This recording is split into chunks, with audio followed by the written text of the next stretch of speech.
Welcome to another episode of Fitfam. This is Miss Natural Olympia Hilary. And this is Doug, the Formulator. And we are very excited this week. We're going to be talking about a subject we were just looking at to decide what to bring to you this week. And because there's this ongoing, almost feels like infectious disease issue going on in the world, especially in America, that we thought we'd hit on it, maybe do a little bit of history on infectious disease and how come it's so easy to get sick nowadays, right? Yeah, and I think more and more often we're seeing and hearing of people that get sick, feel better for a week, and all of a sudden are sick again.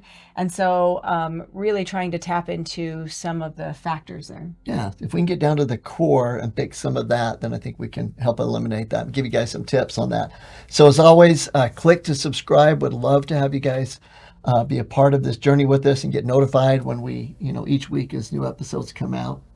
And, a lot of people will be asking, what is the overall aspect or reason for mission of the Fitfam podcast? And I think there's multiple factors involved. Tell me, what are they? I think that a lot of it is, from my perspective, that we're on this mission to provide data-based health and fitness information, but in a fun environment, different from like the hardcore research-based podcasts, but also different from the non-data opinion-only based podcast, somewhere that you can hopefully just enjoy, feel kind of the back and forth of us. And then... and I think, to just add on to that a little bit, Doug is a wealth of knowledge. Wealth? Knowledge? I like wealth. There's just so much oozing out of him all of the time, and we are constantly getting questions from different people and different avenues, and we just decided it would be great if there was just a place where we could kind of condense some of the things that he's always speaking multiple times about, not just to doctors but to clients and people that reach out. So I think also just being able to take some of that, get it out, some of that knowledge out. And anyways. Well, another aspect of that is we've been many times places that, people will be asking about research and talk about it. And then Hilary puts in there her thoughts around that, but from like an absolute, perspective of how to apply or talking about it from a different angle. And so I think that the dynamic is really, really, really cool. And then also just to kind of have everyone be inspired a lot by what Hilary does and how she does what she does at a professional level and still, act and be able to be a mother and a wife and all that stuff. That it's just, you don't see that too often at the highest level in professional sports and still have your priority be family. So if I give you more, will you give me more again? We could just do that though. I love it. Anyways. So let's talk about this situation. Okay. So the U.S. Center for Disease Control states that there is a problem we don't have an answer for, and it could wipe out millions. So what is it? Well, it's crazy because it's actually... It's actually kind of a crazy... Because that's a big statement. It's a huge statement. They're like, something's happening, we can't do anything about it. And they're talking about what some people refer to as a coming plague or infectious disease. That... In what year was that said? That was way back in 93. Yeah. So it's just interesting. That they said it back then, and they still don't have an answer. And there was another comment made just last year saying that they still don't have an answer, that it's getting worse. Yeah. And it's like someone needs to, basically raise the flag and set the alarm. And just kind of a simple background, what we're talking about that is that people dying every year from infectious disease that we can't fix. In other words, we hear of diseases that you catch from being around people and that, but I think one of them that we don't hear about a lot is called nosocomial infections. And what those are infections that people get in the hospital. Mm-hmm. And we hear about it all the time. Yeah. And so basically you go in the hospital for one thing and you actually get another disease while you're there. Infected with something else. Infected with, and a lot of it is because our antibiotics and things that we're using to fight problems is actually causing bigger problems. And we have these, you'll hear about these antibiotic resistant germs. And that's what we're talking about here. We're talking about super germs, things that we can't kill with antibiotics or normal. Yeah, and I think we've touched on this in the past about the importance or kind of shining a light on the fact that antibiotics are used too much. They're the quickest answer to so many people, like to just get well, and yet it just creates long-term problems. Absolutely. And a lot of doctors that we come across that are kind of making that switch from allopathic medicine to do more holistic or fully holistic. That's one of the big things, is a lot of that's a trigger to get them to be more holistic, is they're like, look, I fell into that, that way of being, of writing an antibiotic prescription for people, even they had viruses and things, just because they wanted something. They're going to get mad if they left my office without something. So let's go back a bit. And, originally back in 1969, the Surgeon General at that time, William Stewart, said, we've won the war against infectious disease. And like he said that, it says all infectious disease has been wiped out. We've won it. It's over with. And it was really interesting that they made that statement when really it kind of was just beginning. Yeah, right. So 1968, infectious disease is not one of the top 10 killers in America. And then 1969, the Surgeon General said, we're ready to close the book on infectious disease. And something amazing happened the next year, and it was the creation of things like what we know of today is like Tagmat, Pepsid AC, these acid blockers. And so all of a sudden things started making a comeback. And so I know we've talked about this in the past, but we're going to try to bring it up to speed, because I think it needs to be reiterated as to what's happened since 1993. Okay. So 93, infectious disease ranks 6th on the list of the top 10 killers in America. Right. 1995, infectious disease ranks 4th, and 2000, infectious disease ranks 3rd. Yeah, and then in 2019, it was ranked number 1, that it, kind of created with COVID this, stranglehold on the world. And, there's been so many published reports, magazines, things that come out and try to like raise awareness of this. Like, this is a major problem. And the truth of the matter is, and the thing we want to really bring home today as this post-COVID situation, is that all COVID did is actually make the problem worse. And I think that last time we talked about this, we talked about the COVID factor, but we're talking now about, look, now that officially COVID is over, you can see how this problem with infectious disease is really ongoing. It's actually, if anything, worse now, and it's because of 2 big things. Yeah, so 1, the abuse of antibiotics, of course, and 2, the abuse of antacids. And those are 2 big things. And I think that, as Hilary mentioned, the antibiotic abuse is huge. And as we, traveled around the world, and I know decades ago, it's in the Philippines and different places, and you could buy hardcore antibiotics over the counter in the stores, and their problem was even worse there. But now, even though we don't buy hardcore antibiotics over the counter, it's almost the same, because you can go to any doctor or any prescription and telemed almost antibiotic like that. Like, I have this little problem, and it's a huge problem, because antibiotics, let's just think about the name.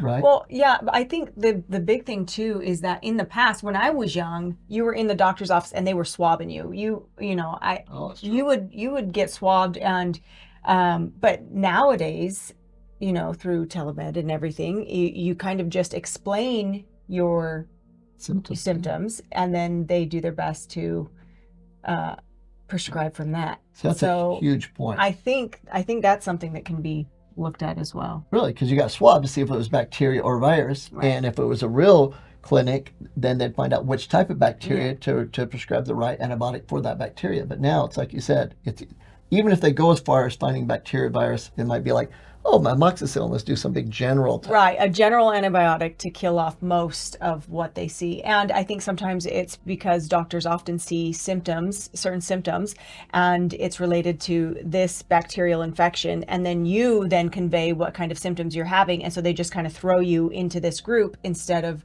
really doing an in-depth test of what it is. And so who are these non-medical doctors, talking about this to you? Well, the statistics are straightforward, and the data is very upfront about this, and that is that 50% of all antibiotic prescriptions are not needed. Now, that doesn't come from us. That comes from Center for Disease Control, right? So this isn't just some people talking about it. These are actual stats showing that antibiotics are prescribed way, way too often.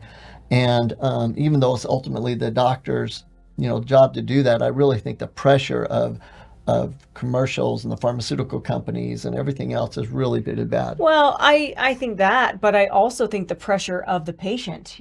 How often is a doctor dealing with a patient that wants to be well, or is dealing with a child, and the natural systems within the body take some time to heal when we've come into contact with different things, and it's not abnormal for the body to create a fever, or that's the body actually trying to heal itself. So I think sometimes as parents, or in this day and age, we're so used to quick fixes that we just want it better. That's really important. And so antibiotic, the word itself, antibiotic, means against the life. Anti against, biotic, life. And their job is to destroy life. But again, they're not necessarily specific to life. They kill all life, which, yes, bacteria is live and you want to kill it.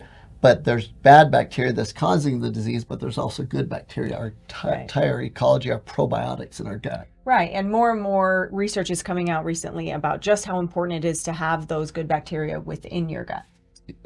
Yeah, huge. Ever since we discovered, it wasn't too long ago, that there's this nervous system, direct link from the brain to the gut. It's called the vagus nerve.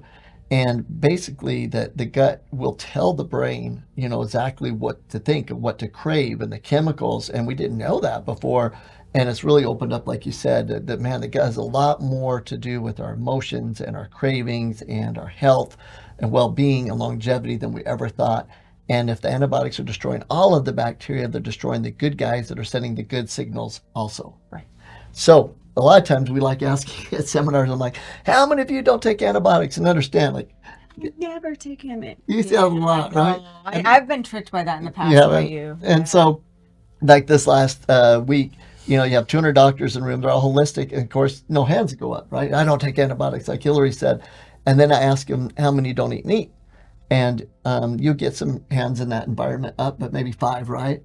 And so I'll point out and say, you 5 stand up. You're the only ones that don't take antibiotics. 1, you said you don't take antibiotics. 2, you don't eat meat. Because half of all the antibiotics produced in America today go to animals. And so it's really, really important. And that's really the key, because with the antibiotic, you take the antibiotic, and what we've always even said from the holistic world, if you do go on an antibiotic, finish it. Right. And it's not like all antibiotics are bad and nobody should ever be on an antibiotic, but there should be specific times that we choose to take an antibiotic. And yeah, like Doug said, the only thing worse than starting an antibiotic is not finishing the antibiotic. And the reason is because all of those little bad bacteria get just enough of the antibiotic it'll kill off the weak ones, but those strong ones are just using it almost as a deterrent, like it helps them to know how it can fight it. Yeah. So like if it doesn't kill you, it makes you stronger, and that's exactly what it does. And that's the actual definition of what you just said is a super germ.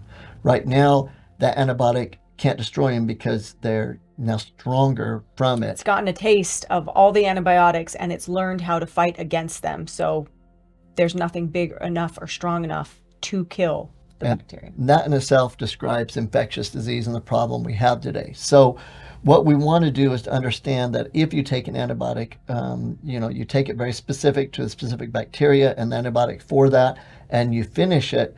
But back to the meat thing, if you eat meat, you're taking small doses of antibiotics. That's actually could be worse because it's killing off only the weak, and you're totally making the stronger bacteria extra strong and being able to be a super germ because of it. So you're actually, it's worse to get the antibiotics from our food because you're getting these small micro amounts. It's kind of like a snake charmer, right? We talked about that if I'm going to be a snake charmer, you give me a little injection, small amounts of that venom. So if I ever do get bit, then it doesn't affect me because I built the immunity to it. And we're building immunity to these bad bacteria to where we no longer have the ability to kill them off.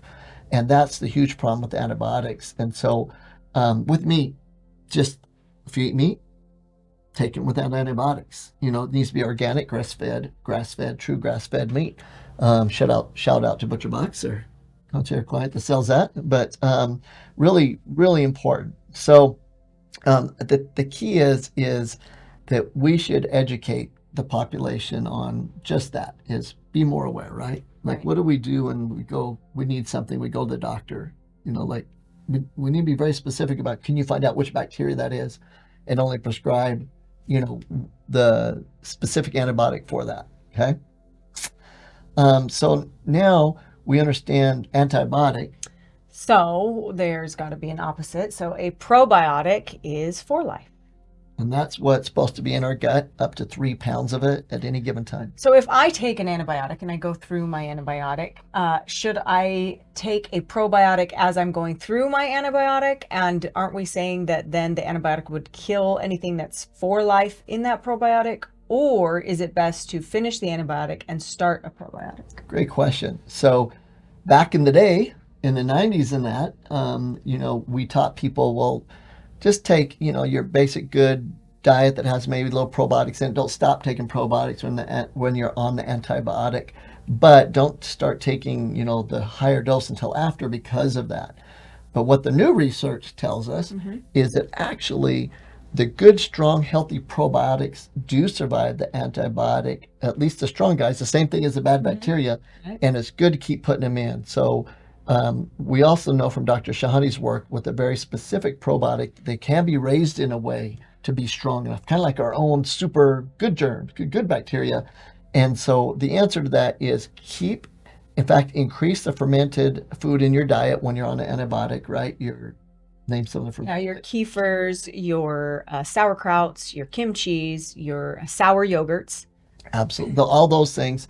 And increase those and take a good supplement that is heat resistant and antibiotic resistant. You just look at the label, like DDS1 acidophilus is one of them, but basically just look on the label and make sure it says that it is. So, but you just said antibiotic resistant, and we just got done talking about how if you take an antibiotic, it'll wipe out the good guys. So kind of explain that. It's the same as the bad guys. So the very strong probiotics can resist the antibiotic. It'll kill off the weak ones no matter what. The same thing as, the germs and the antibiotic killing off the weak ones. So basically, we want to take the probiotics. We want to eat foods that are high in probiotics. And then how do we feed them once they're within our system? Like, how do we make them flourish? Oh, that's a great question. So the probiotics, the friendly bacteria eat like our whole body does, like we need, but they really, really like a very specific nutrient that's found in cruciferous vegetables. And so if you're not eating your vegetables, you're not feeding your good probiotics. And for example, their favorite food in the world that we've found through research is actually artichoke. And it's because it has a very specific carbohydrate or sugar. That's why oftentimes you'll see Jerusalem artichoke combined with probiotics. Yeah, and they call it prebiotics. You hear a lot about prebiotics because there's something called FOS, fructooligosaccharides, but the simple version of that is eat vegetables. Vegetables contain the ability to feed the probiotics at an extremely huge level. They're superfoods. There's Popeye spinach. That's what they are. Love it. And so absolutely important for that. And we love explaining the probiotics in your gut, kind of like using the analogy of a parking lot. So right, yeah. So you have all these spaces within your gut, and they're either going to be full of bad bacteria or good bacteria. They're going to be full, so you want to just fill them with the good guys. That's it. And the more good guys you have, the more they'll push those bad guys out, and you'll get rid of them. Yeah. Correct? Exactly. So it's like a parking lot at Walmart at Christmas time. Yeah. Wow. Okay, think about it. Picture it like chaos. That's a visual. And so a car comes out, and let's say that is a probiotic that didn't have enough healthy food or got destroyed. The parking lot's empty, and everyone's shooting to get that parking spot. And either it's going to be the good guys, the probiotics, or it's going to be that bad guy that gets in there and slams his door against your car and messes everything up.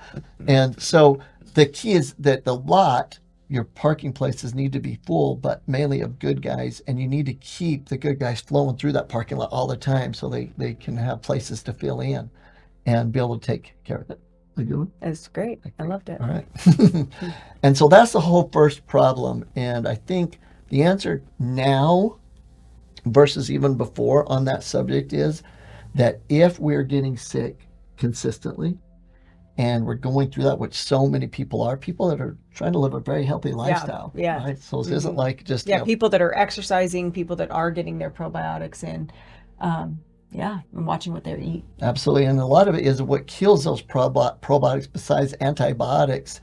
So your friendly flora is also stress. Oh, stress is a big one. And So, then anything acidic, so like carbonation, alcohol, all those things kill the friendly bacteria.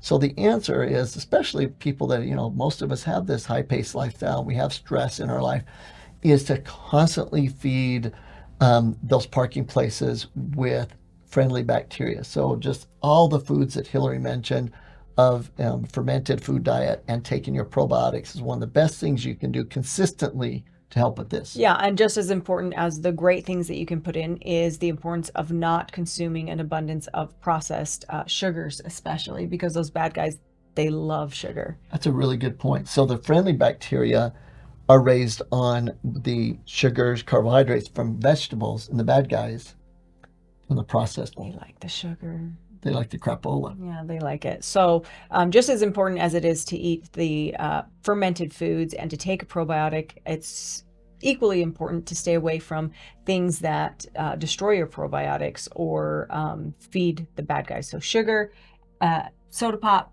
acid, Alcohol. alcohol. Ooh, alcohol. So Good one. I want to vary just a little bit, if we can, really Sit quick. back because Okay. this feels like Can it's you feel it? Feel it coming? feels like Okay. it's going to be a minute. No, this is important though, is it really comes back to, remember, since we learned that our gut has its own brain, if you would, the vagus nerve that then gives input to our brain, that straight shot there. This is important for everyone trying to reduce body fat, to be able to quit eating as much junk food, to be able to increase their strength levels, their clarity in their mind.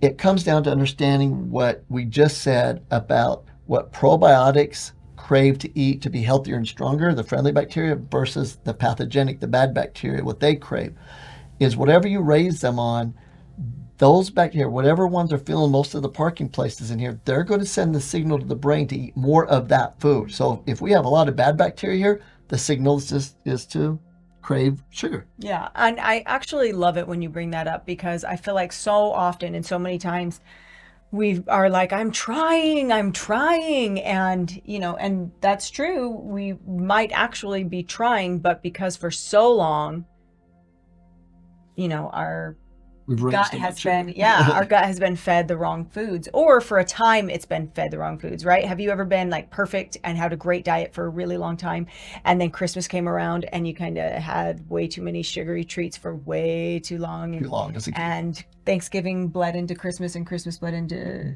January, and you know what I mean? And so then all of a sudden your gut is used to having the sugar and it wants the sugar. So yes, you may be trying, but until we re-inoculate, Yeah, right? perfect. Yeah.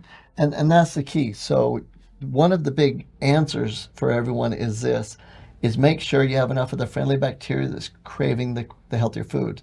I know a lot of people say, wait, you'd rather have that salad or you're craving that vegetable? Like, come on, you don't really. And I'm like, I would love cake anytime. I love the concept of that. But no, I'm actually craving the salad. I want the salad in that because the probiotics at that time, that if I have that craving, is mainly friendly bacteria, and they're craving vegetables because that's what they're raised on. They're healthiest with, so they crave that. And Hilary says, it's not having that treat once in a while, it's a consistent. If we go more than 3 days of eating bad food, if you're more than 3 days, that's the key, is that you actually are providing so much sugar that what little bad bacteria might be in there, they're going to grow and populate and take the parking places. And now your cravings completely do a 180. And you're like, dang, I don't remember it being that hard that, I craved bad sugar before. And you have to go through that process. That's why a treat meal should be a treat meal every once in a while. And you still keep the friendly bacteria high. You still get the good cravings. Well, and it's also why it's important to look at your sugar intake on a daily basis and not try to go above 50 grams of sugar in a day, right? Perfect. Yeah. Absolutely.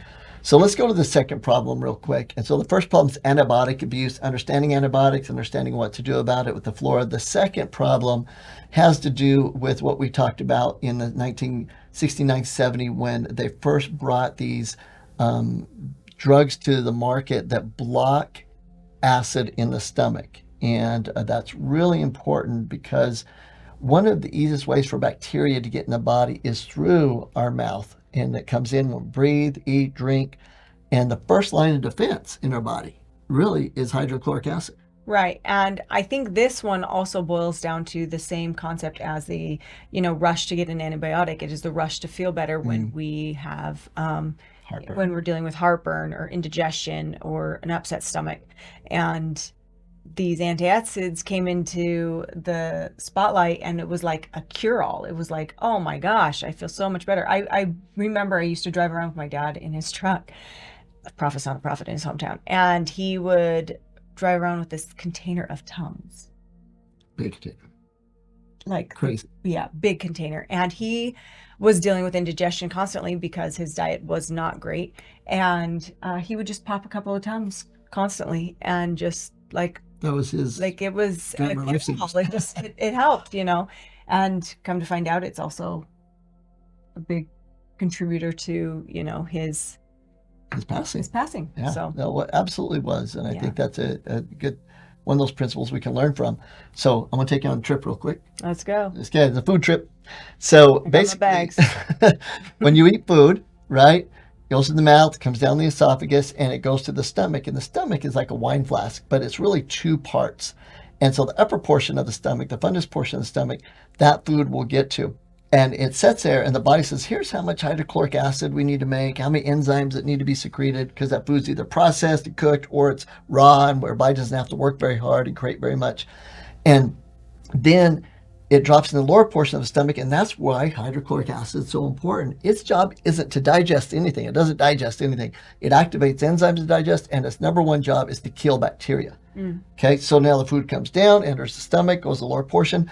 The hydrochloric acid destroys hopefully all the bacteria, and then the food or the chyme now goes into the intestines, and that's where it gets completely digested and the nutrients get delivered to the body. So if we don't have that hydrochloric acid in the stomach that is needed to activate enzymes and to kill bacteria, bacteria gets into the system. And that's one of the biggest problems with antacids and acid blockers. Now, acid blockers are like Tagmet, Pepcid, AC, things like that, they're meant to stop acid. And then the other ones are, that just neutralize acid, like Tums and things like that. But Rolaids. But no matter what, the concept is they stop acid so that then it's easy for pathogenic bacteria to get in. So instead of looking at why am I getting indigestion? What is the cause? And changing the foods that we consume, we're looking at just something that will hide the problem and make us feel well in the moment. Yeah, absolutely. And even back, remember, these are made in the 70s. Yeah. And even as of the 80s, once the pharmaceutical patent ran out, then it became over the counter. So all these things like cimetidine and all these other stuff now then became like Pepcid AC and Tagmet, the things that we know now. But anyways, so back in the 80s, so after they've been out about 10 years, they came out and showed that the antacids and acid blockers turn the stomach into a fermenting tank for disease-causing bacteria. That was from Center for Disease Control. The British medical journal, The Lancet, said that these things like cimetidine, which is, again, Pepcid AC, and these other that we know of, the names of, cause gastric bacterial overgrowth in the stomach. That it's allowing because it's not killing the bacteria, that you're causing this overgrowth. And that overgrowth then can get into the lungs and then cause sudden death syndrome, like in hospitals, all kinds of crazy stuff. And so it just absolutely, they call it nosocomial pneumonia because people are incubated. We know what that is now, that take the tube and they stop the acid. So now the bacteria go up the tube instead of it being destroyed. And it's really a huge, huge problem. And they said we're going back to a pre-antibiotic era because of this problem. And we don't have the answer for it. So interesting. So what do we do about, these things, cimetidine, ranitidine, famotidine, Tagmet, Pepcid AC, and Zantac? Yeah, like on a daily basis, do you feel or see the need for somebody to have any of those? 0. Should I say 1 maybe instead of 0? Here's the reason why I'm really hardcore on this.